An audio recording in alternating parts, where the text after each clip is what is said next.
ഞാൻ പരീക്ഷ ഇങ്ങനെ എഴുതും.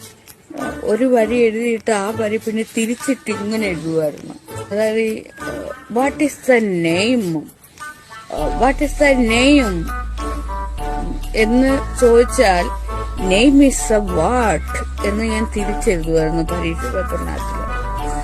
അപ്പൊ അതിങ്ങനെ നിരന്തരം എഴുതി വെച്ച് അഡീഷണലായിട്ട് ഷീറ്റ് വേണ്ടി വരും. ആ ഷീറ്റ് വേണ്ടി വീണ്ടും പോയി ചെന്ന് ഷീറ്റ് വാങ്ങിക്കുമായിരുന്നു, പേപ്പർ വാങ്ങിക്കും. അപ്പൊ വേറെ ആൾക്കാരൊക്കെ വിചാരിക്കും എനിക്ക് പഠിത്തം അങ്ങ് മുട്ടി നിന്ന് എന്തൊക്കെ ഞാൻ അങ്ങ് ഷീറ്റ് പരീക്ഷ പേപ്പർ നിറച്ച് വെക്കുവാന്ന് ആൾക്കാർ കരുതും. പക്ഷെ ഒരിക്കലുമല്ല. വാട്ട് ഈസ് ദ നെയിം എഴുതുമ്പോൾ നെയിം ഈസ് എ വാട്ട് എന്ന് ഞാൻ എഴുതി ആ 2-3 പരീക്ഷയുടെ അതെല്ലാം നിറയ്ക്കുന്നതാണ്. സത്യത്തിൽ അതാണ് അവിടെ നടക്കുന്നത്. പക്ഷെ ആൾക്കാർ വിചാരിക്കുമായിരുന്നു ഞാൻ മുഴുവൻ പഠിച്ചെഴുതുവാണ്.